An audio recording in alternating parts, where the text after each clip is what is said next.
Chapter 20. A spectacle.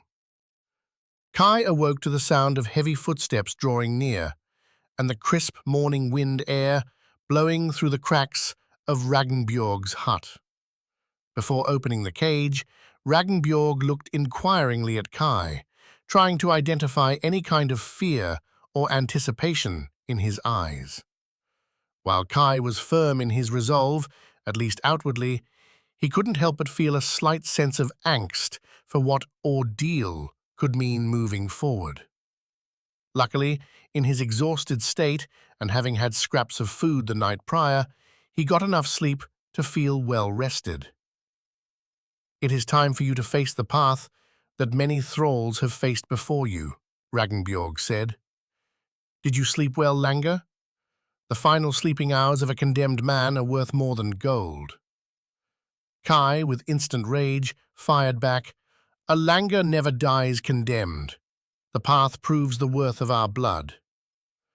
Pausing, Ragnbjorg looked at Kai with an almost intense expression of pity. Quietly and calmly, he responded, "Ah, the path. You still cling to it. Tell me, my boy, did it feel fair? Was it the gods who whispered to you while you starved in the forest? Or was it their silence that you saw?" "The gods test us. That is their way," Kai snapped back. Leaning closer, Ragnbjorg whispered, "Is it the gods who test you? Or men who decide which suns shall rise and which suns must fall?"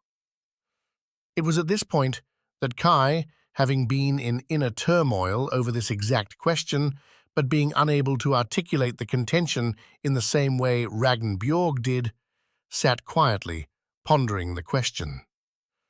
"Regardless, you should remember this, Langer," Ragnbjorg continued, seeing the confusion in Kai's eyes. "Wolves have no use for your path.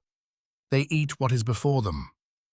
Then, without giving Kai time to respond, Ragnbjorg unlocked the cage and pulled Kai out from under his armpits.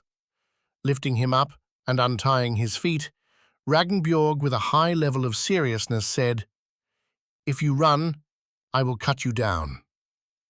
Ragnbjorg then escorted Kai, with a hand on his shoulder, to the outskirts of the village, where a crowd, deep in the forest, had formed around an enclosed ring of wood that stood 5 feet tall, with berserkers surrounding it every 3 to 5 feet apart.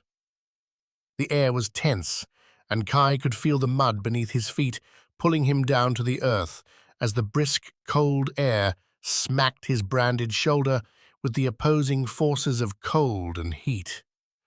Yet, the atmosphere still retained a sense of festivity, as booths had been set up on the outskirts of the ring for spectators to make various purchases of swords, sheaths, and chainmail aimed at fathers and mothers who had brought their children. When Kai entered, everyone's eyes locked in on him. 2 berserkers opened the ring where a wooden door had been fixed and pushed him to the center. Slowly, the Logsugumother made his way to the center of the ring, where Kai stood, with a massive crowd surrounding the outside. "Troust friends and Troust family," he began, "we have here today a Langer whose fate Odin will decide. If he dies, the gods condemn him. But if he lives, he is fated for slavery. You may bring out the wolf."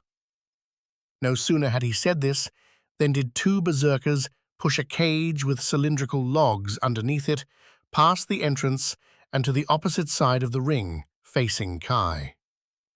Kai's eyes peered directly ahead of him, trying to evaluate the difficulty of the enemy he would face. But before he could catch a glimpse of his opponent in captivity, 2 berserkers, after escorting the Logsugumother out of the ring, chopped the wooden bars down that kept the beast enclosed and swiftly walked to the entrance, closing it behind them.